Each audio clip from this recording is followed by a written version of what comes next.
We are conducting some last-minute sound checks with the interpreters, and then we will be able to begin shortly.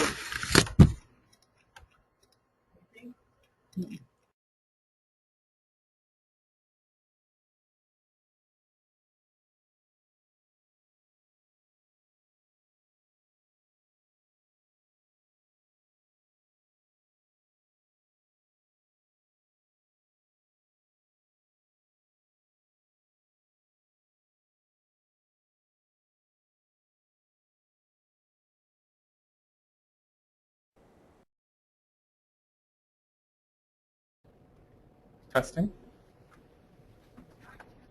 Testing.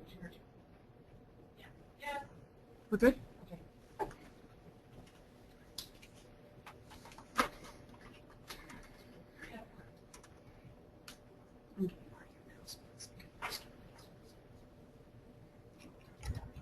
Okay, I think we're ready to begin. Now I can't hear Carrie. You can't hear me. The speakers, you can't hear me through the speakers. I'll send our tech person back in there.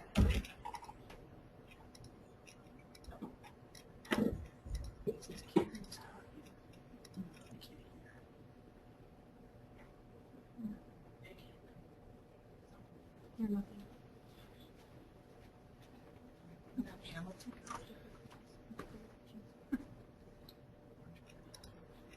Sound check.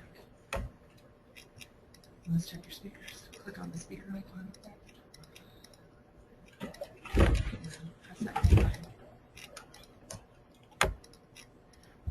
Try the next one. Click the dot.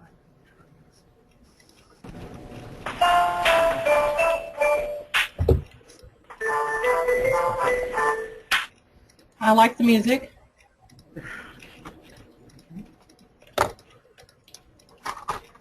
So are we ready to begin?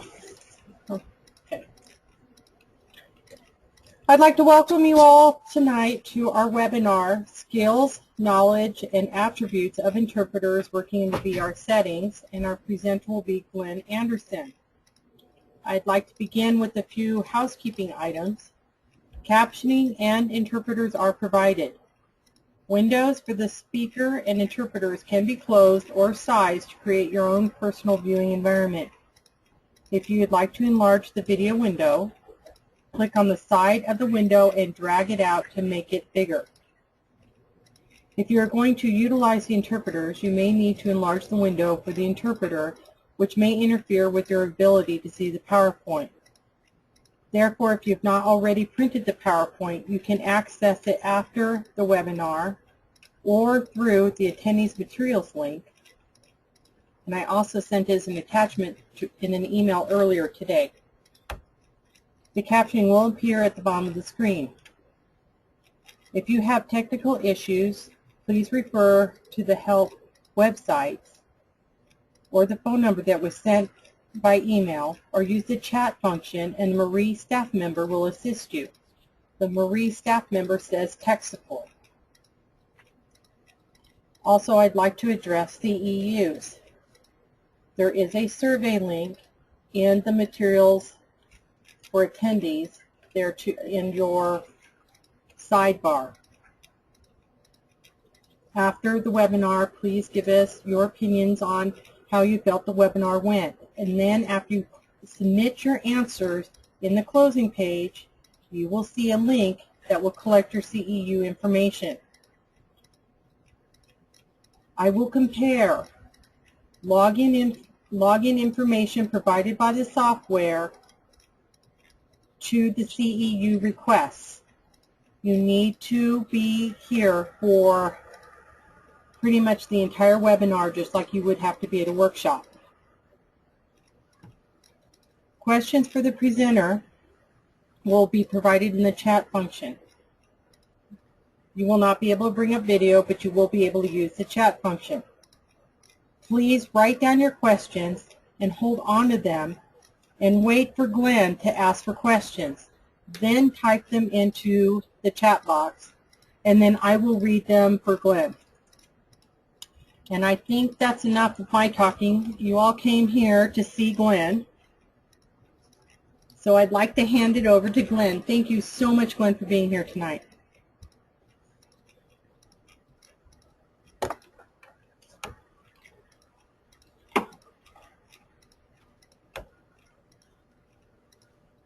Well, thank you so much, Carrie. Greetings. Hello, everyone, and welcome. I'm Glenn Anderson, and I'm with the University of Arkansas at Little Rock, which we refer to with the acronym UALR.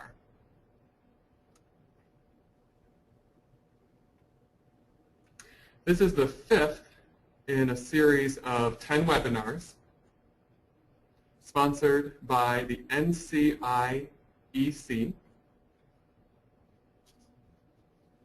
particular to interpreting in vocational rehabilitation settings, or VR settings.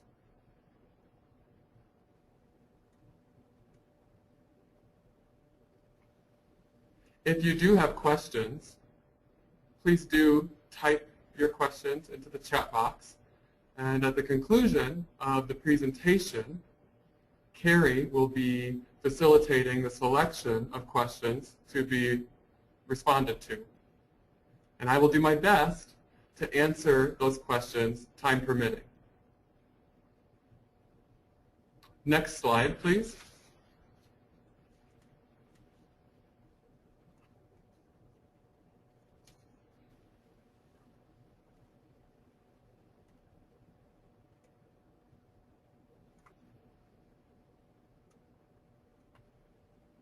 This slide shows the 5 centers that comprise the NCIEC.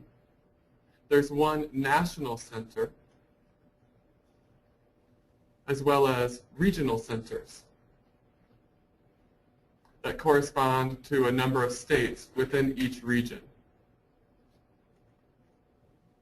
Here in Arkansas, where I am, my regional center falls within the Marie Center's area, which is housed at the University of Northern Colorado, which is labeled orange on the map that you're seeing.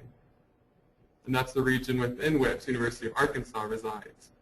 You may be in any number of regions as you view the webinar. Next slide.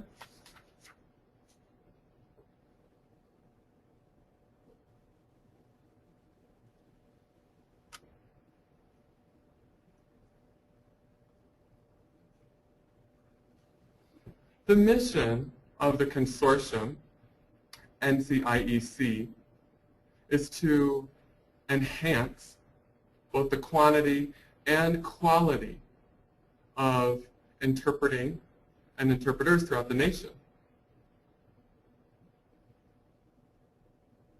That's essentially the mission of the consortium, and they work with a variety of stakeholders in an effort to achieve that mission.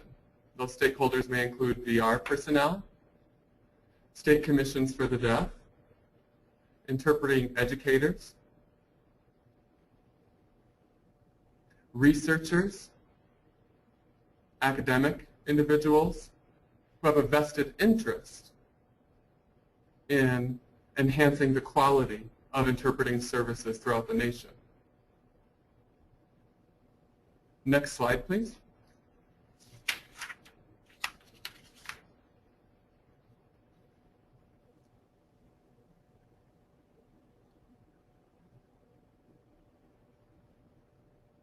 Essentially, the NCIEC provides technical assistance as well as training, research, and resource sharing, and the like, to carry out their mission of enhancing the quality and quantity of interpreting services nationwide. Next slide, please.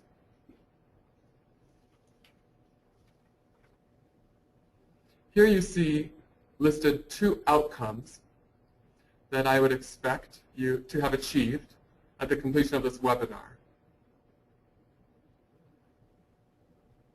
First, a brief introduction, a summary, will be provided as well as then continuing to talk about the competencies that are necessary for interpreters working in vocational rehabilitation settings.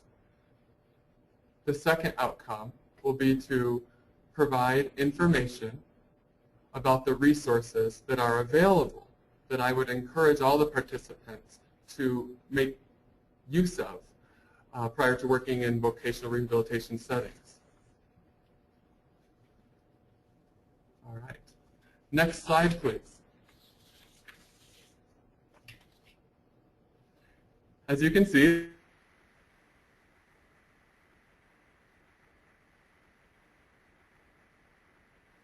and I began my professional career some 40-odd years ago.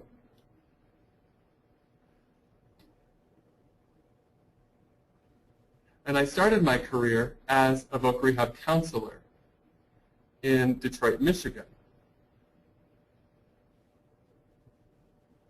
The clients that I served in that city were predominantly African American.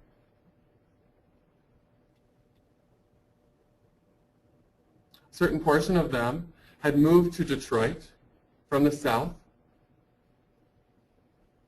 from some of the segregated schools in the South, the segregated residential schools for the deaf. Some of my clients had graduated from the Detroit Day School for the Deaf, which is a program predominantly that espouses the oral methodology of education. There's a certain degree of signing that takes place there, but very little. While other clients graduated from the Michigan State School for the Deaf, which is about 1 hour north of Detroit in Flint. My clients resided primarily, however, in Detroit.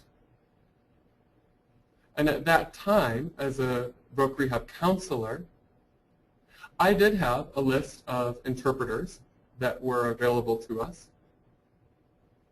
We, however, were responsible to place calls and make contact to secure interpreting services for the use of our clients.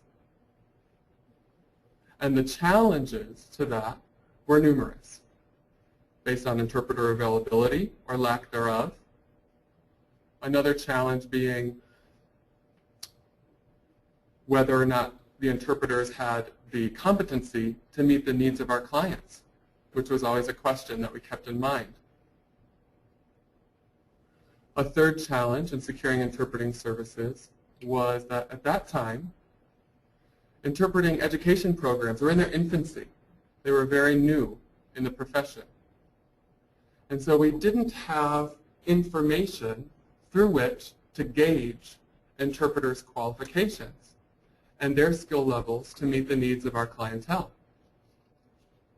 So it was very much a challenge at that time to secure interpreting services, and we've come a long way. In addition, at that time, I, as a staff person, had biweekly staff meetings, and I was the only deaf staff member in my office. So that was also a fairly large office of approximately 15 voc rehab counselors. We had a number of staff meetings to support our efforts. However, our agency didn't provide for interpreting services for those staff meetings, believe it or not. We did not have a full-time interpreter on staff whatsoever. So it was oftentimes very difficult to figure out how I could participate in those staff meetings fully and effectively. And I did, of course, need to have some sort of interpreting services made available. So I ended up teaching one of my coworkers some degree of American Sign Language. And she learned a sufficient amount of ASL to fill me in on what was taking place, what was being discussed in those staff meetings. But it was oftentimes not full information, but we made do. Thirdly, in that agency in Detroit, we needed interpreters oftentimes for workshops professional development opportunities that staff members would attend organizationally. And they did oftentimes provide interpreters for those conferences and workshops. It remained a challenge, however, to utilize those interpreters for several reasons. First of all, many of the interpreters were not used to interpreting for deaf professionals. Remember, I was the only deaf voc rehab counselor throughout the state of Michigan and the entire agency. They were not used to interpreting for deaf professionals in that type of professional development setting. Secondly, the interpreters that we used were unfamiliar with the terminology that we used. The issues that were being discussed oftentimes were unfamiliar to the interpreters. So I often ended up doing a lot of guesswork in terms of receiving all the information. We didn't necessarily have resources to provide to the interpreters to handle those types of settings, those professional development and workshop types of settings and the challenges that those imposed.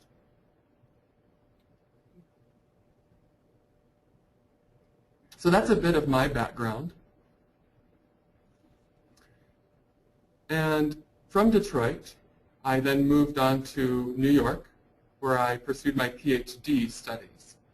In New York, it was somewhat different than in the city of Detroit. It was somewhat better in terms of the training that was provided in New York. There were more interpreters that had grown accustomed to working with deaf professionals. Moving then from New York to Arkansas was unusual. To work with the interpreters in Arkansas, it was unusual to have a deaf person in Arkansas who had attained their PhD. We have a research center that received federal grant funding to conduct research, statistical analysis, challenging research for the individuals who work there, as well as the interpreters. I worked there at the university for 30 years, and currently I'm working at the University of Arkansas Little Rock for the last 6 years, where we have a bachelor's degree program in interpreting education. If I could be provided with the next slide, Carrie.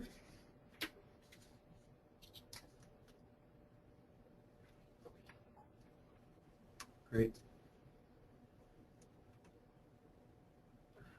I'd like to provide you with a brief history, a historical perspective on interpreting in the vocational rehabilitation setting. And there are two areas, I think, that are essential for us to focus on. The first being the impact of federal legislation on the vocational rehabilitation setting.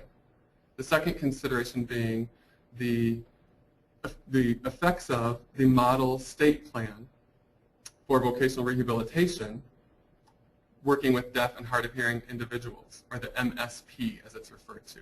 Next slide, please.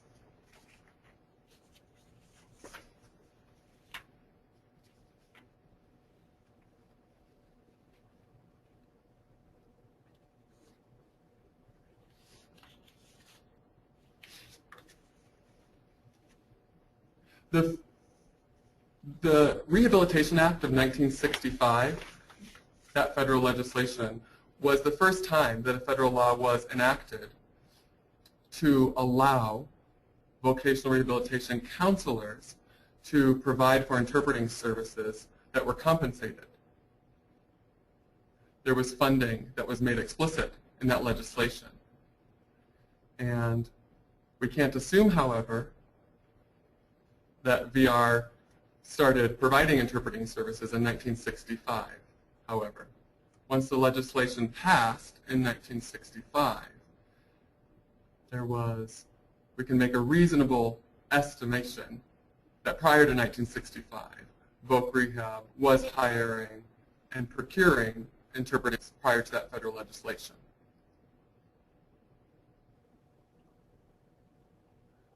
There were a number of different avenues, however, through which interpreters were compensated prior to 1965.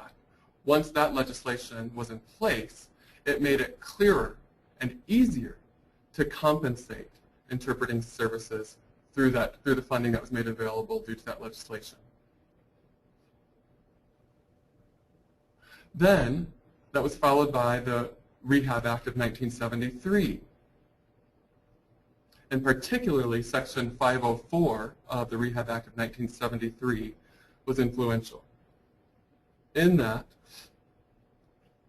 was the first, that's considered to be the first civil rights act for individuals with disabilities, allowing for access and accommodations, be it access to programs and agencies that referred federal funding that were then mandated to provide that accessibility.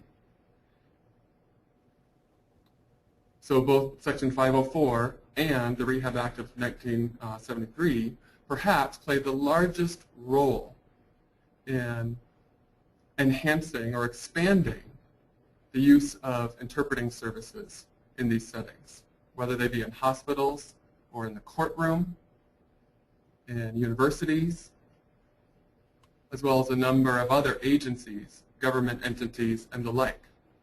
We saw an enormous and fast-paced expansion of the procurement and employment of interpreters in various settings. The third comment I'll make about federal legislation is that the Rehab Act of 1973 provided funding, particularly earmarked for professional training opportunities to work with people who had disabilities. It essentially was discretionary grant funding that was made available. And the nice thing about that discretionary funding was that in 1974, the RSA, which is the federal agency that administered that grant funding, they became the first national interpreter training program, which was referred to as the NITC, the National Interpreter Training Consortium.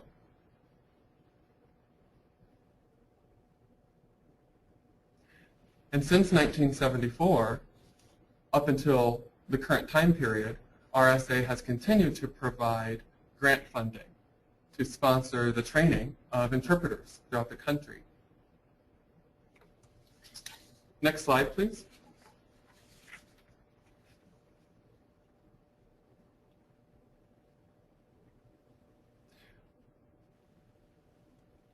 Here you see the cover of the model state plan for vocational rehabilitation services to persons who are deaf, deafblind, hard of hearing, and late deafened.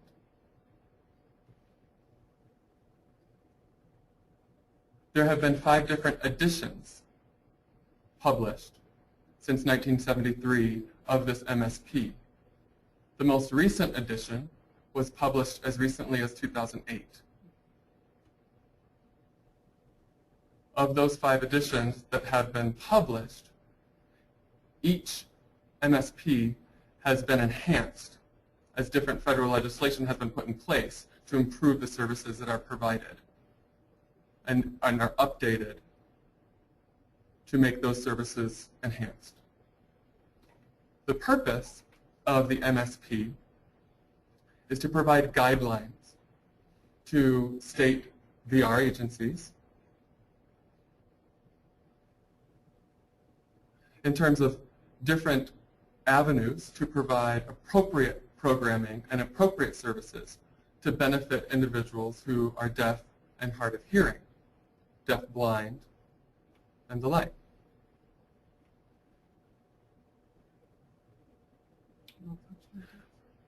It also addresses late deafened and low functioning deaf individuals. The MSP also serves to assist professional people in the agency with increased knowledge and increased skill set in order to meet the needs as a VR counselor to deaf and hard of hearing individuals. The MSP did state explicitly that that there should or could be staff interpreters in a vocational rehabilitation agency. That they may also then be assigned with additional duties as assigned as a staff interpreter. What's missing, however, in the MSP is that it doesn't mention the knowledge, the skills, or the attributes that are essential for providing effective interpreting services. It simply mentions that Voc Rehab should be hiring staff interpreters, which was a win, but there are items that were missing from the MSP as well.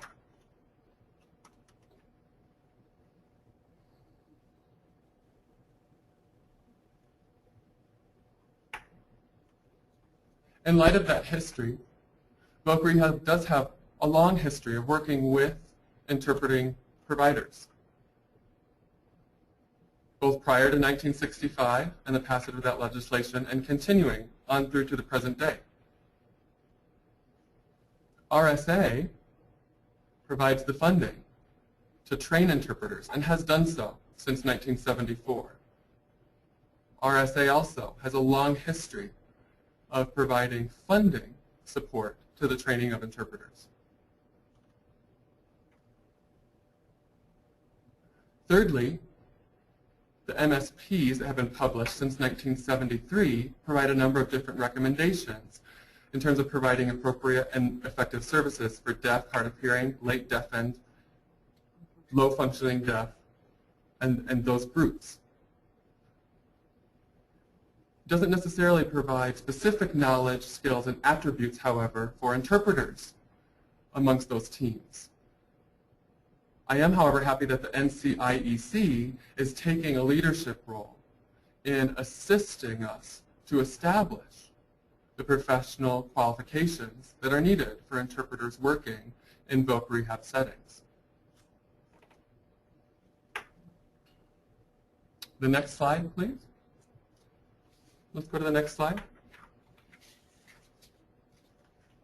Actually, you can proceed to the next slide. All right. At this point, I have a video I'd like to share with you. It's a brief video.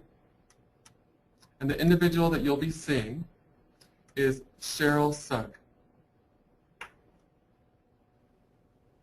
She is an interpreter and an interpreter coordinator for the state of Arkansas's rehab services. She is a graduate of the University of Arkansas's Little Rock's interpreting program.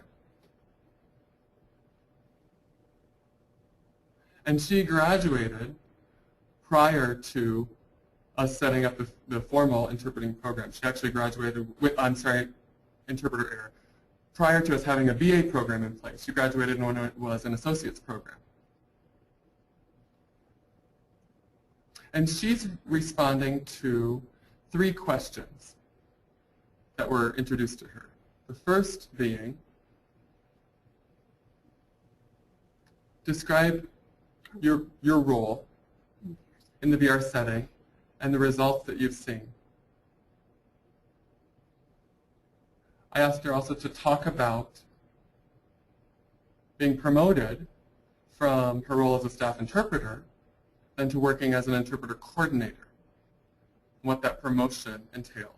Thirdly, she discussed when individuals apply for an interpreting position in Arkansas to provide interpreting services. I asked her, what does she look for in those candidates? What's critical for a person to have in place prior to being hired? How do you make your hiring decisions of individuals who apply?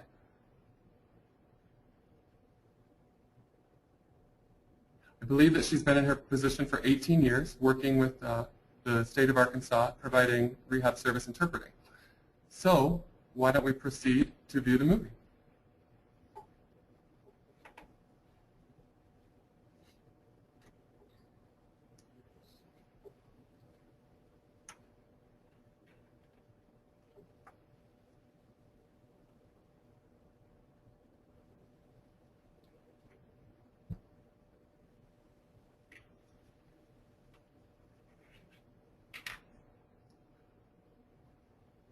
Does it seem to be working?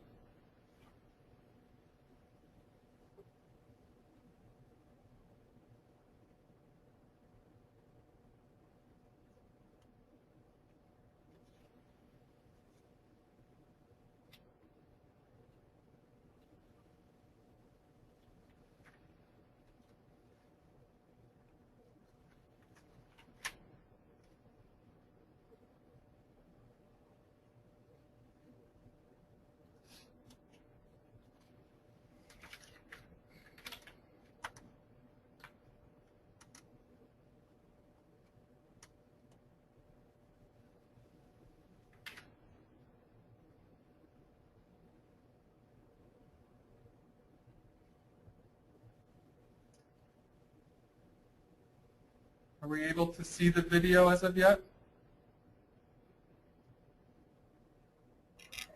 No, it's not going to show the video.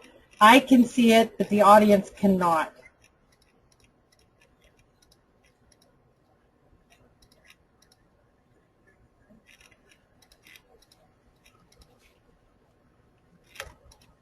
Oh, what a disappointment. The links will be available to everybody tomorrow, and they can view them themselves if you would just like to kind of go over what she said. And then they can view the links tomorrow. They'll be sent an email, and both links for both videos are included.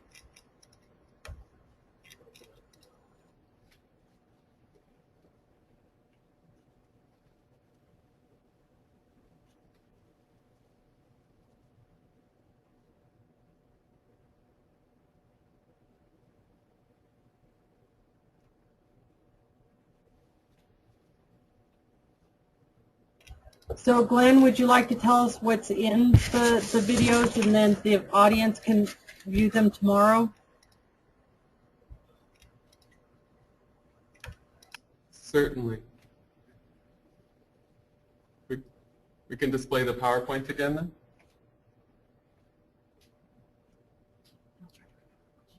I'll try to recall now what she shared in the video. From what I can recall,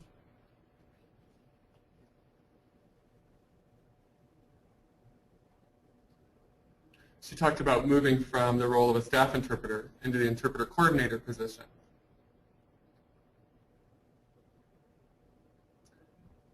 Which then amounted to her having less time actually providing interpreting, with more time in a supervisory role to other interpreters. She talked about mentoring. She recently hired 3 fairly young interpreters who would be mentored and supervised, and to whom she would provide support. From what I recall, she went on to discuss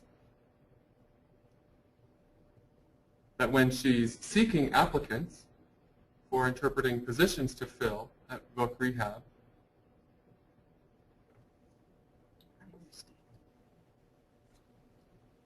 and the credentials that need to be put in place primarily include certification, as well as experience working with a variety of deaf and hard of hearing individuals.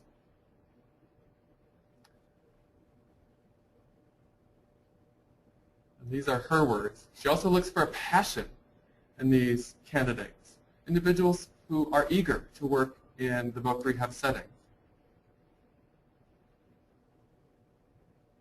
I can't recall any other attributes that she looks for, but she did talk about, oh, that's right, her role in the agency coordinating quality assurance, providing screening to individuals.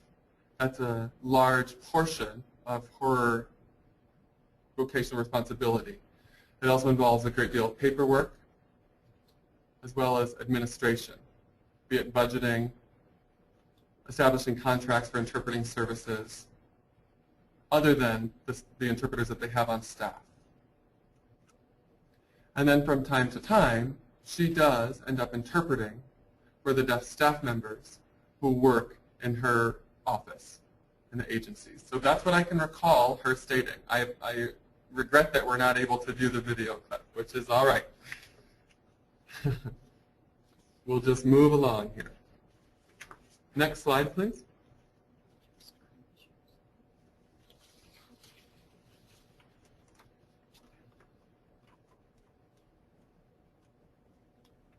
With this slide, I wanted to expand upon some current issues in voc rehab, which are having an impact on deaf and hard of hearing consumers of voc rehab services. These are challenging times, certainly. And when I was working in the 1970s, some time ago, there was a lot of expansion happening to the programming. New ideas, innovation was taking place. And that's less the case now. We're not seeing that growth and that freshness. We're getting by on very limited budgets and limited resources.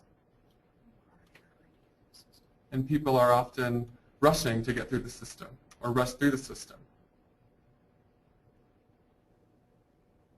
But when it comes to our knowledge and our experience, those particularly knowledgeable or experienced counselors who have worked with deaf and hard of hearing consumers for many years are now retiring. They've reached retirement age. And we're losing a number of individuals, even here in Arkansas, to attrition and retirement. What's problematic about that is that we don't have a large pool of newly trained professionals ready to replace those retiring professionals. One reason for that diminishing pool is that in times past, we had somewhere around 10 federally sponsored training programs which were putting out a number of highly qualified individuals who were already pooled to become employed in voc rehab agencies. Now we're seeing those numbers dwindle. Those service training programs have dwindled to approximately 5. I don't know exactly how many we have at this point, but we certainly don't have as many as we had in times past. So the pool of professionals has diminished. What that has resulted in, or the outcome of that, is that agencies have begun using generally trained counselors who work with people with a variety of disabilities to then work with more and more deaf and hard of hearing clients. And those counselors are not sign fluent, and so they can't communicate with their deaf clients. Simultaneously, we're seeing a number of individuals who have background and experience and the skill set of working with deaf and hard of hearing clients who then have a caseload that maybe they don't have enough numbers of individuals to be on their caseload. And voc rehab then expects those counselors and all counselors to have a large caseload, some of whom may be deaf and hard of hearing, others who may be just low income. Pardon me, interpreter error. Because deafness is a low incidence disability, they don't have enough of those individuals to be on their caseload. And so they're expecting them to provide services to clients who are not deaf but have varying other disabilities. So the result of that is that voc rehab these days will be utilizing interpreting services more than ever, because we have counselors who can't sign working with clients who do. And we're dealing now with a philosophy that's in place.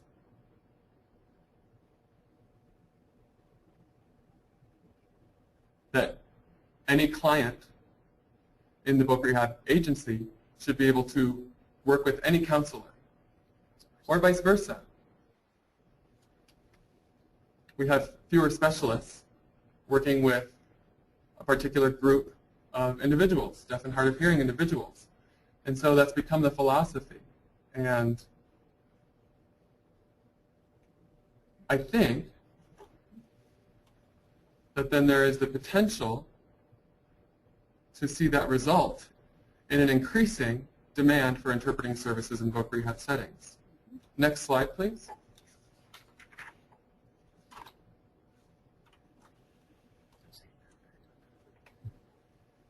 I'd like to shift and talk about the current work that's taking place at the NCIEC. Next slide, please.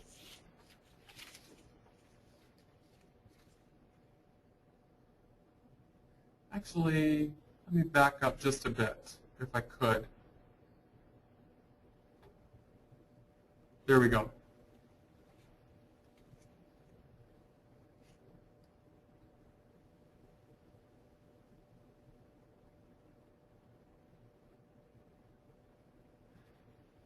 From 2005 to 2010, the NCIEC established work groups. The purpose of those work groups was to look at particular skills or domains and competencies to work with particular consumers. There were two areas that this work was focused upon. One had to do with specialization in terms of setting, those being legal settings, healthcare settings, and mental health settings. And that work group developed a number of domains and competencies for specialization in working in legal, healthcare, and mental health arenas. Throughout those 5 years, there was an additional work group focused on the specialization of working based on the functions of interpreting in VRS as well as VRI settings, in addition to deaf interpreters and the functions, the domains and competencies that are necessary when providing those functions to those consumer groups. With the current grant cycle, from 2010 through 2015, we're building upon what took place from 2005 to 2010 in the NCIEC. Next slide.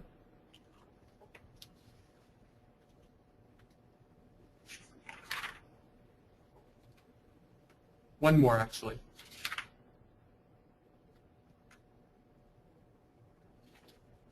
The priority for the grant cycle of 2010 through 2015 is to establish and describe standards of competence and practice for interpreters working in vocational rehabilitation settings.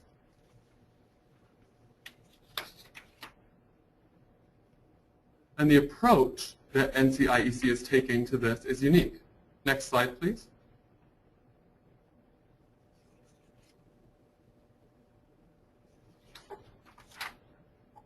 Oh, actually, back up. Thank you.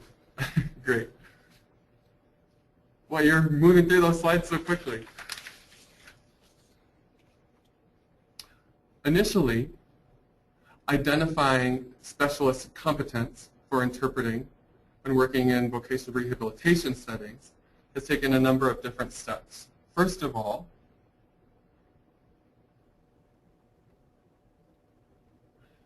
we reviewed the literature that's in place,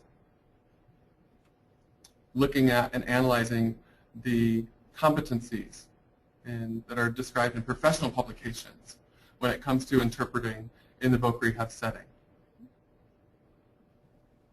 which allowed some identification and different views of those competencies and to have those named. That was the first step in developing this specialization. We also brought together a group of leaders from both rehab agencies and specialists in interpreting, almost like an expert think tank, if you will, that came together to hash out our views upon what types of competencies are necessary for interpreters to have when working in the vocational rehabilitation setting. We threw those out as a work group and began to identify those. And based on those considerations, we began to compare what the professional literature had to say and see what was similar in terms of what the work group came up with.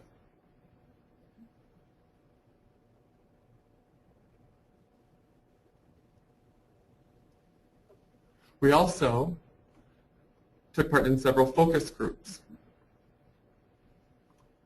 comprised of interpreters, vocational rehabilitation professionals who came together with the goal of coming to consensus on what those competencies were that interpreters needed to possess to work in voc rehab settings. Those focus groups allowed consensus building amongst the participants. I think that was a nice approach to utilizing in terms of engaging with our stakeholders and getting buy-in and their contributions to the development of these domains and competencies for interpreting work within voc rehab settings. Next slide.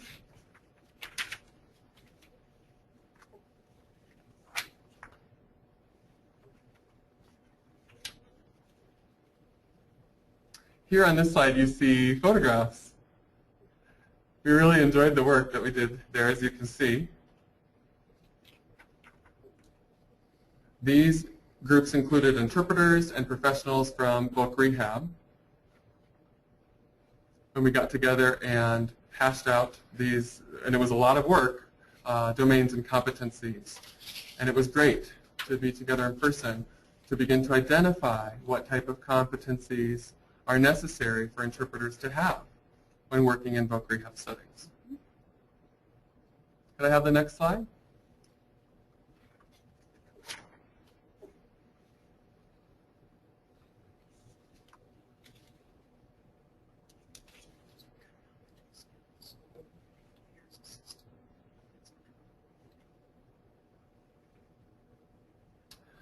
There are actually two slides that list these knowledge and skill components. You'll see the competencies that the focus group and expert think tank came up with. In addition to having reviewed the professional literature. We then achieved a consensus of the knowledge components and the skill components that need to be in place for interpreters to work in the voc rehab setting. I'll begin by describing the knowledge components. First of all, a knowledge of VR as a system, followed by a knowledge of the policies and the practices of a number of different agencies or programs that work in tandem or very closely with voc rehab. Voc rehab is often a purchaser of services from a number of different entities or agencies. So oftentimes clients will interface with those agencies, and it's important for interpreters to understand the policies and practices of that variety of programs and agencies as consumers are interfacing with them. Thirdly, interpreters need to have a knowledge of the range of services that consumers can hope to receive or can expect to receive from the voc rehab agency.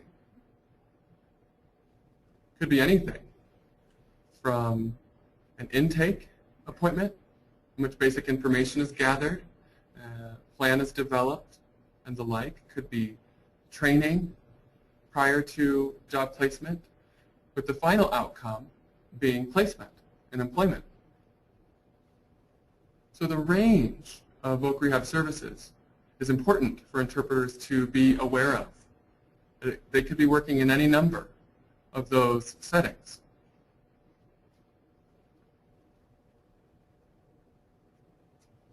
And all of those fall within the auspices of the voc rehab system.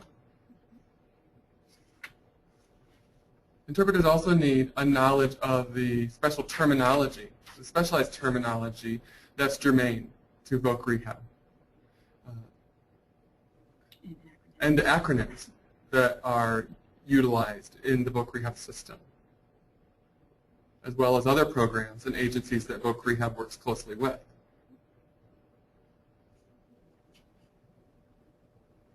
Interpreters also need a working knowledge of the testing and assessments that oftentimes clients are given or having administered to evaluate their interests and vocational abilities. There's a whole process of assessments that has very specialized terminology that interpreters behoove themselves to become familiar with.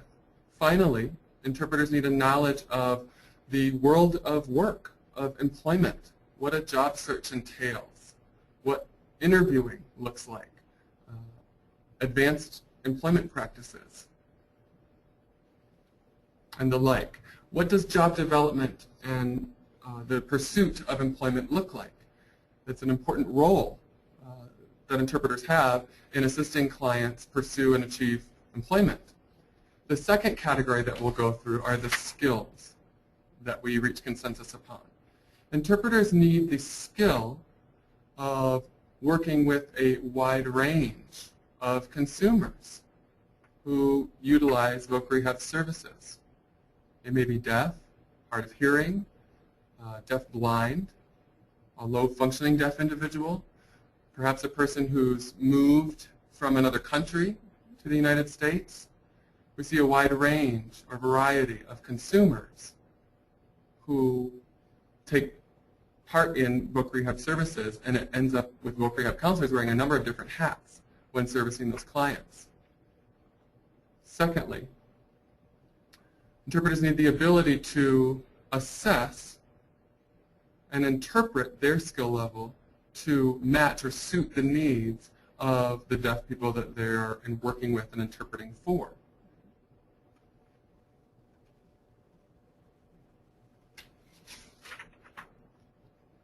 The final skill that we identified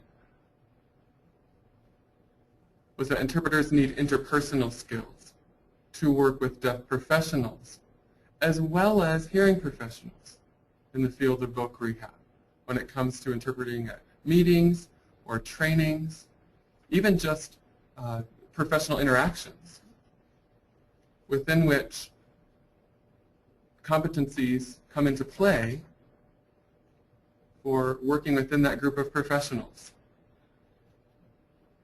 And the number of the literature that we looked at saw that as a very critical component in terms of a skill base for an interpreter working in that setting. Can I see the next slide?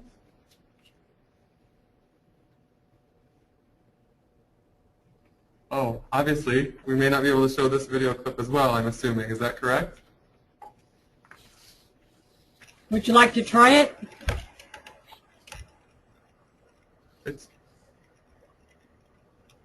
Sure. Why not? Let's give it a try.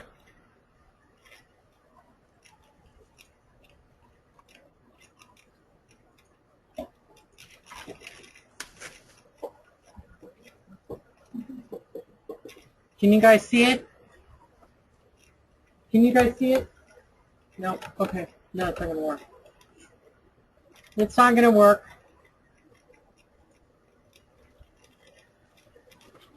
No? That's all right.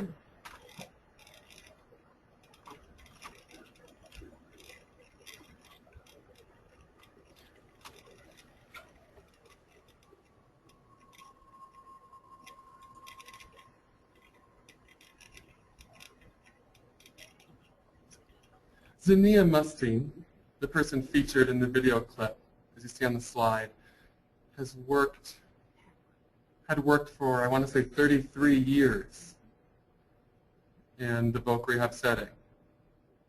She was here a long time in the state of Arkansas. She has retired in 2011.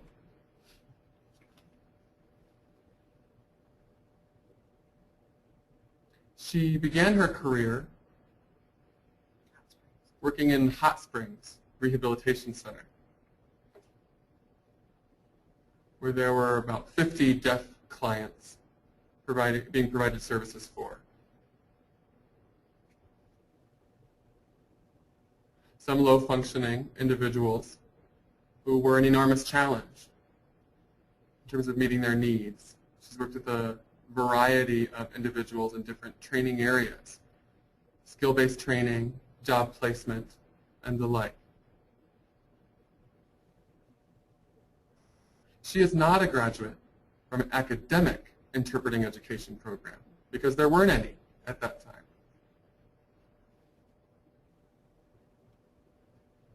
There wasn't a way to prepare for working in the voc rehab setting at that time. One of the things that I asked her, though, was how did you develop your knowledge and skill base to work in the voc rehab setting? How did you go about developing those skills? And her reply was that I had to ask a number of people.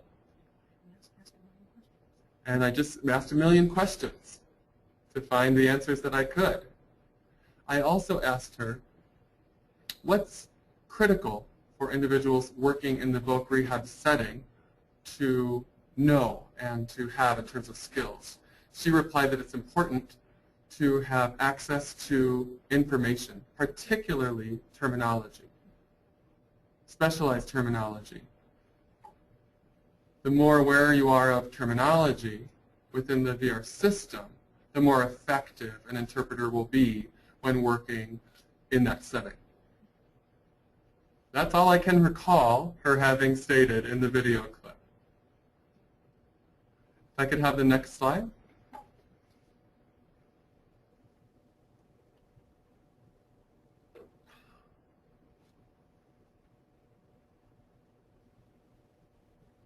Wanted to mention some of the professional development resources provided by the NCIEC,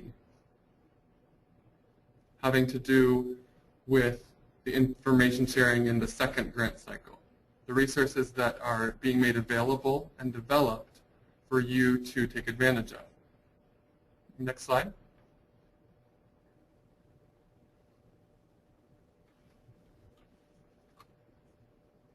Here you see a report from the expert think tank and the results of the work of the focus groups. I highly encourage you to receive a copy of this report that can be accessed at the NCIEC website.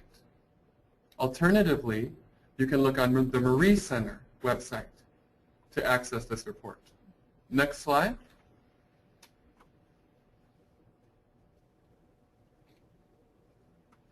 Here you see a list of resources that have been developed since 2010 having to do with working in the voc rehab setting.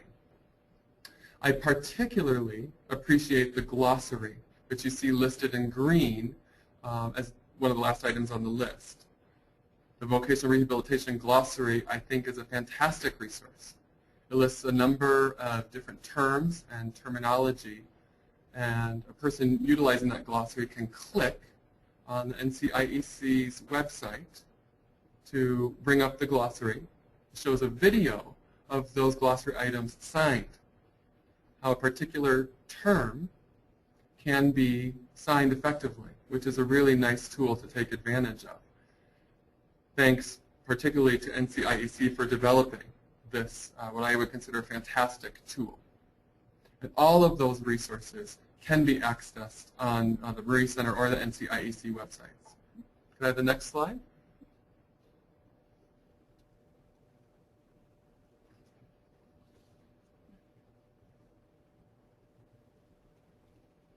In a former slide, I had shown you a list of the knowledge and skill sets needed to work in the VR setting. Here on this slide, this is an effort to organize those knowledge items and skill items into domains, which are larger categories, umbrella categories, under which those knowledge and skill components reside.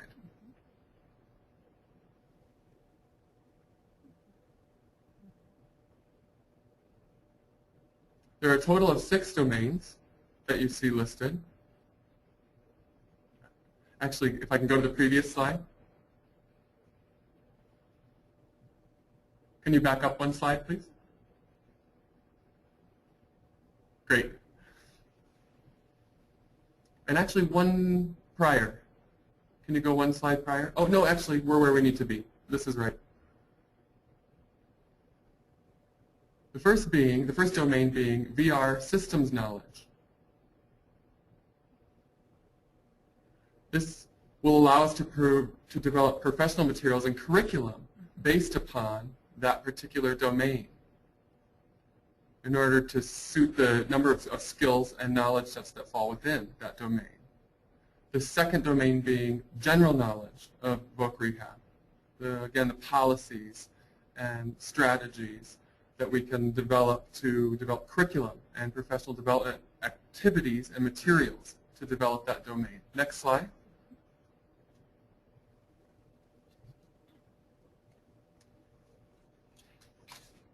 You remember I talked prior about interpreters needing to have the ability to work with a wide range of deaf individuals, be they deaf, deaf-blind, hard of hearing, low-functioning deaf individuals, individuals moving from other countries. There's a wide range of backgrounds in terms of language and culture that people bring when they access the VR system. That's followed by the domain of communication.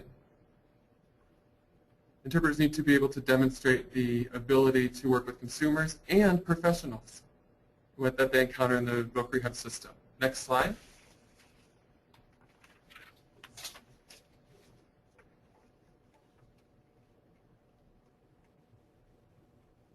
The next domain is interpreting knowledge and interpreting skills. Just general, basic interpreting skills that working with any consumer requires. Lastly is the domain of professionalism. Just the standard expectations that we expect in terms of ethical behavior and the like. Next slide.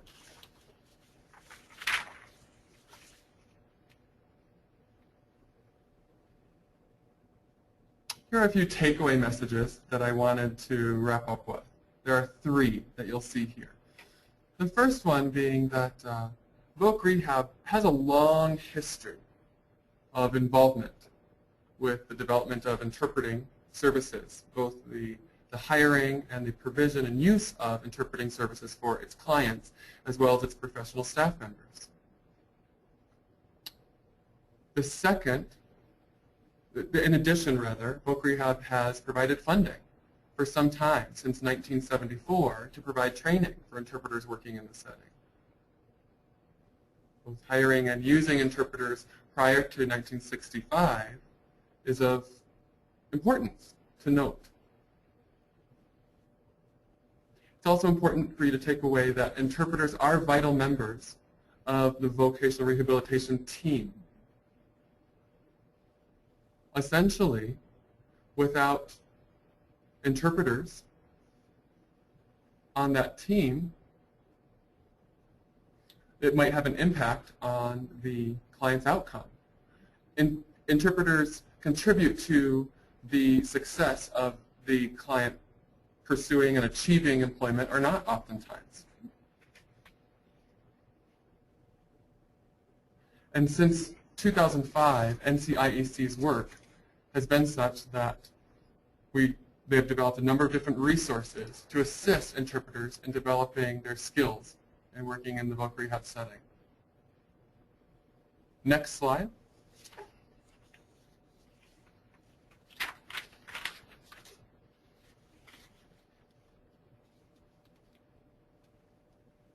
terms of professional development opportunities and training, there will be an upcoming training August 18th, which will continue through October 10th. It will be provided for people who have an interest in this particular module. It's an opportunity. I believe the deadline to sign up is actually June 18th, which is this coming Wednesday. So for those of you who are eager, please take advantage of that. Now is a good time to sign up for that professional development opportunity. Next slide.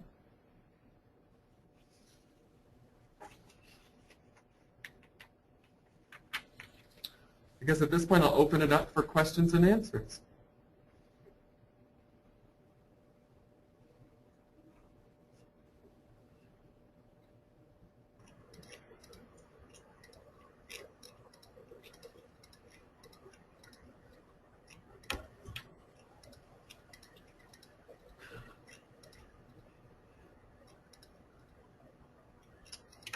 The one question we have up right now is it says, I have noticed on the VR glossary there are troubles pulling up the video demonstrations.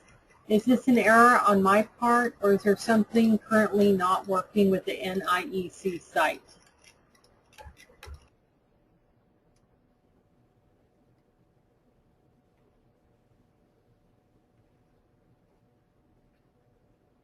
Well, I'm not really the best person to respond to that question, but I would suggest I can certainly look into that. I have visited the glossary and I haven't had a problem viewing the video portion. And perhaps you would require a more technically savvy person to look into that. But thank you for letting us know that. Anytime you have a problem with the website, that's always good to hear from the individuals viewing that website. We can make an effort to remedy that. Thank you for making us aware of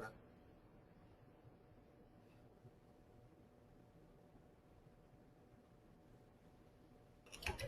Will the upcoming training you just mentioned be in the same setting, or will it be in a different format?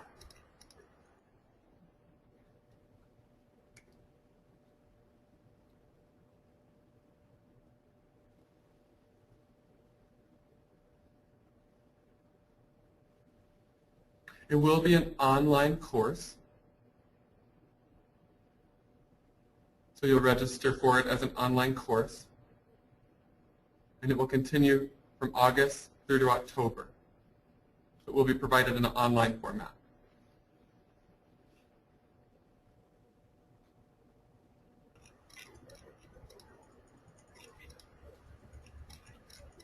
Does the VR only hire hearing interpreters, or will the VR hire certified deaf interpreters to work as a team with hearing interpreters?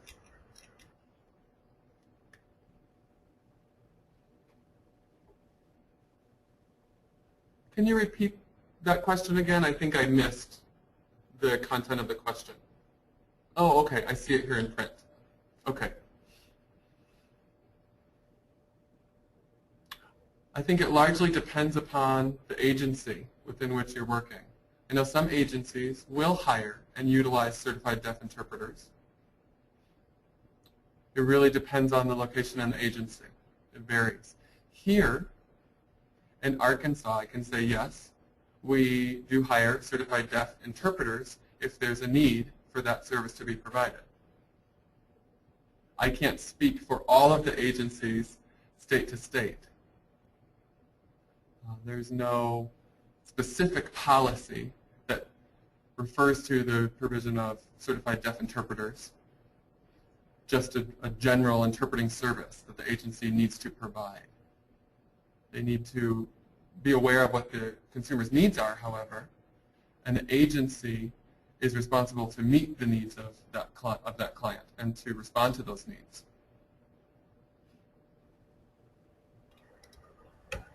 There is a huge turnover in counselors and staff at RVR.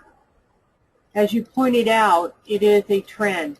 None of them know sign language or the local culture. Are there ongoing workshops available to VR staff?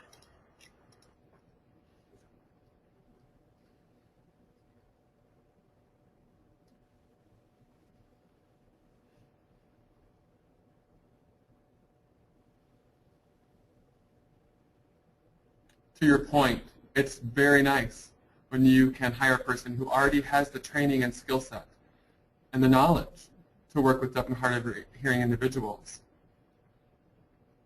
Otherwise, we have a difficult time meeting their needs. There are some agencies who do send counselors out for short-term training opportunities. I know that Western Oregon University has a summer institute program that provides a very short-term training opportunity. But not all agencies will send their counselors to that training. I know the University of Tennessee had a short-term training program as well that lasted approximately a month or 6 weeks. But there's no, 2-year, that doesn't match the in-depth training that can take place in a master's level program that consists of 2 years of training, which has an effect on the services provided to consumers. But there are some options available. I would prefer to hire an individual who already has the skills and the awareness of what the needs are of our deaf and hard of hearing clients, certainly. However, with fewer and fewer grad programs operating, that means that then the pool of trained professionals has diminished. It's very small compared to the number of individuals who are retiring. We have very, very few trained individuals to replace that turnover. Like I mentioned, in times past, we had 10 training programs. And there still weren't enough individuals to meet the needs or the demand. People were screaming to meet the needs of their consumers. We couldn't graduate enough at that time to meet that demand. Versus now, that's even made more difficult by this philosophy that's been in place. What has been your experience with securing interpreters who meet your own needs as a deaf professional? Also, what has been your experience in securing interpreters who are also African American?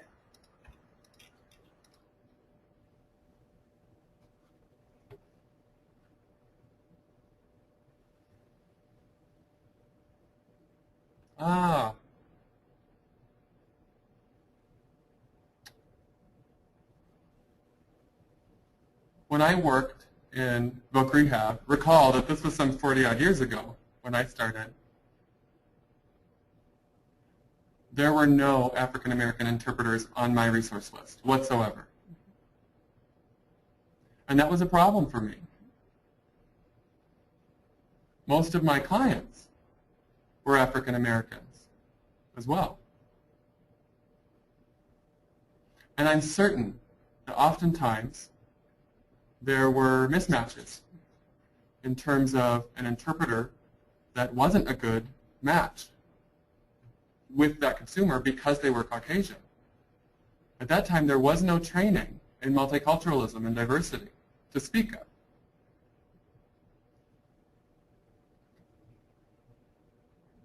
And we had no option at that point. So we did the best we could with what we had.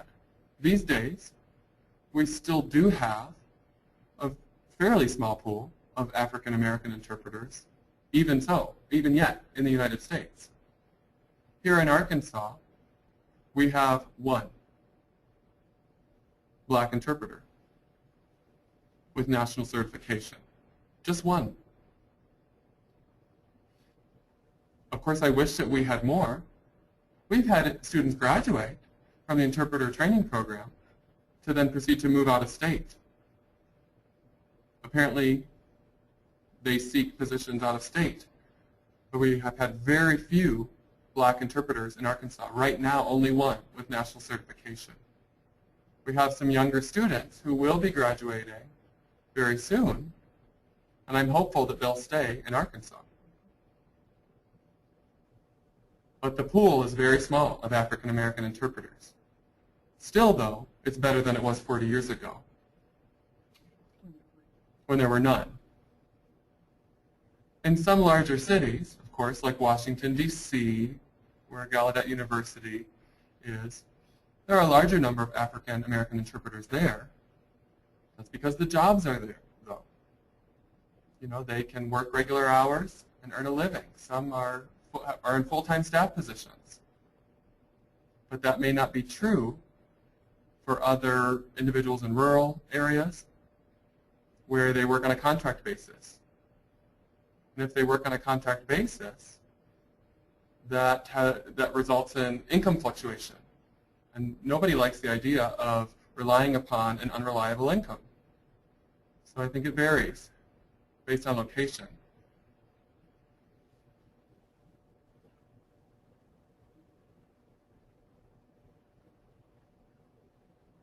I think it's a good opportunity for individuals to work in both rehab settings. But we need people who can work in these communities, and there needs to be a balance of individuals that are available in different locations. And I understand that people want a regular, reliable income. That's understandable. One problem, I think, is also that voc rehab doesn't always pay well in comparison to other opportunities. So oftentimes, it's difficult to find individuals because they can find a sufficient salary in other means. And we deal with that very often in the voc rehab setting.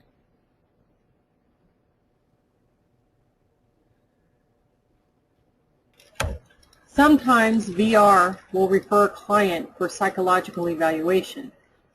How should an interpreter request a CDI if one is needed? Should it be requested ahead of time, every time? Or should the interpreter arrive and then decide if one is needed?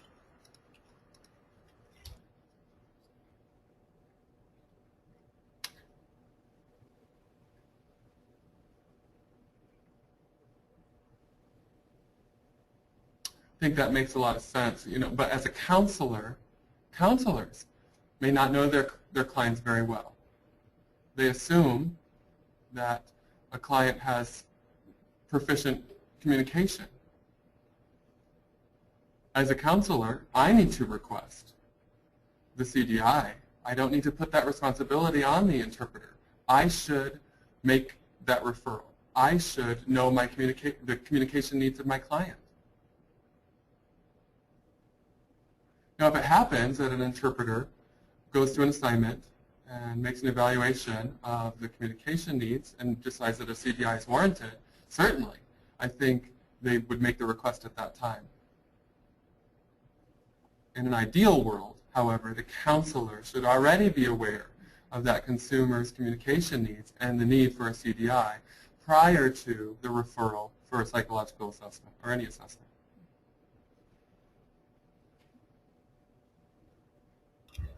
Will VR look into cutting costs by using video remote interpreting?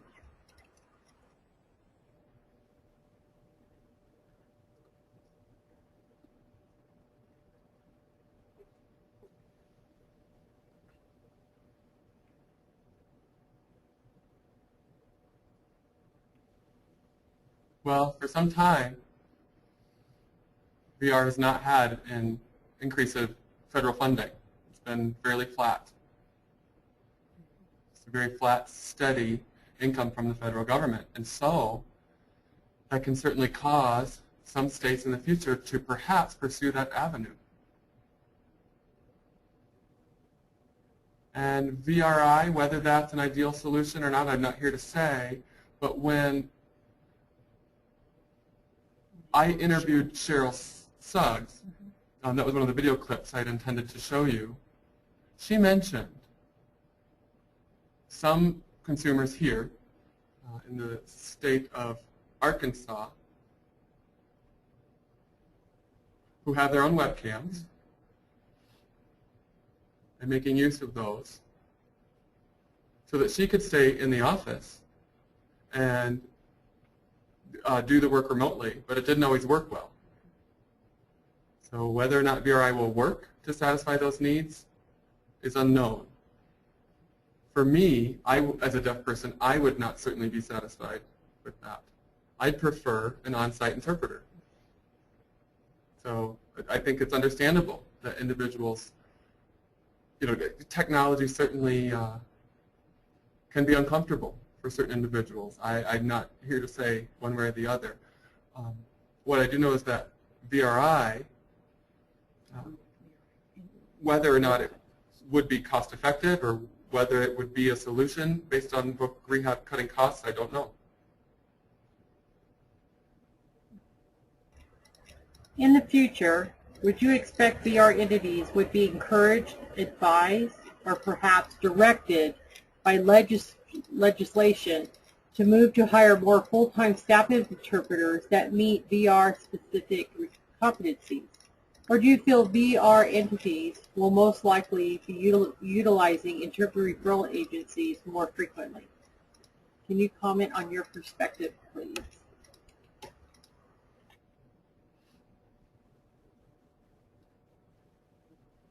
I think it would be a great idea to hire more full-time staff interpreters in book rehab settings. Really the problem is that Congress should be providing more funding to the rehabilitation departments throughout the country. That really is where the problem lies. Right now, Congress is, of course, concerned with the federal deficit and expenditures, and they're trying to cut expenditures, which results in cuts to book rehab's programming and services. So it can be a difficult place to be in, and we've been in that situation for some time now, cutting corners, and really it starts at Congress. Congress needs to be convinced to increase the federal expenditures for book rehab programming and services, not to reduce that funding. So the idea of hiring more full-time interpreters is wonderful, certainly.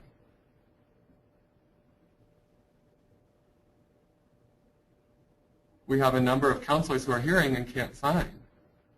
Then should we hire interpreters because they need those interpreters? Would that solve a problem? I'm not sure. I think we have time for one more question at this point.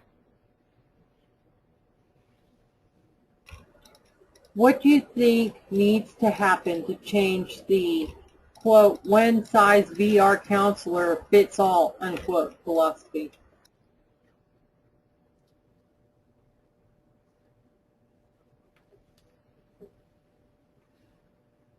Oh my. Well, I can't go on and on, but the briefest answer I could provide is that when I started years and years ago, we're talking about 40 years ago in voc rehab, most of the administrators of voc rehab programs were people who were career professionals working in vocational rehabilitation. They were very committed to serving individuals with disabilities across the board. They had that commitment. But I want to say, in the last, let's say 15 or so, maybe 15 or 20 years, I've seen a shift where now the governor has the authority to appoint voc rehab administrators. So now the governor appoints those administrators, and it's oftentimes political appointments. It is an individual who is a passionate career person in serving people with disabilities. There are political alignments that come into play that have forced the services of people with disabilities to be diminished. I've experienced that here in Arkansas. For years and years, we've provided wonderful, outstanding voc rehab services because the administrator was a career professional. And once that became a governor-appointed appointment, that changed things drastically. I'm not a politician, so I can't say what the solution to that is, but it's been problematic.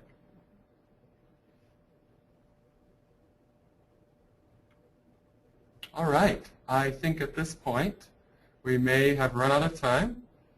Am I correct? Yes, Dr. Anderson, we're getting close to the end of our time, and I have a few housekeeping things I need to address.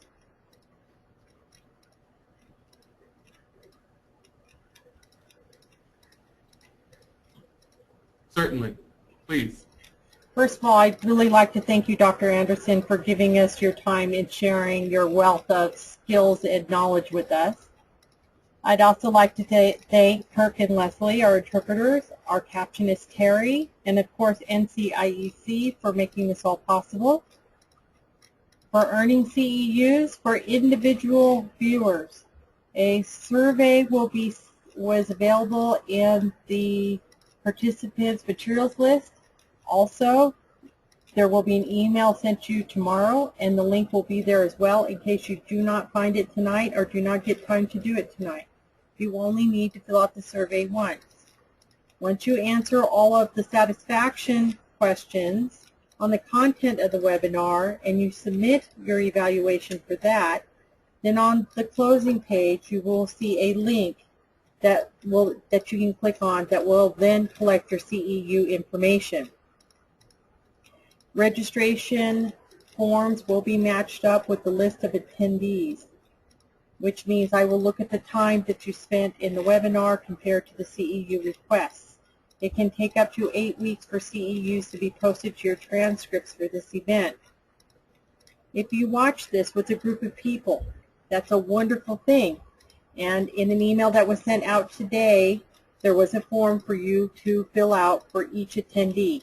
We still encourage you to share the link for the survey so that everybody's opinions can be heard, because we take that information and we submit it to the people who provide our grant monies. And we'd like to do this again.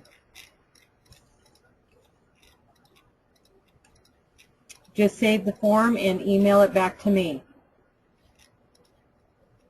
There's also a link to request certificates of attendance at the end of the survey, like I mentioned before, and I will get those out to you as soon as I can. And I think that's about it. I'm so glad that you came, and our next webinar will be in August, and I hope you will join us for that one. Thank you, everybody, and you have a good night.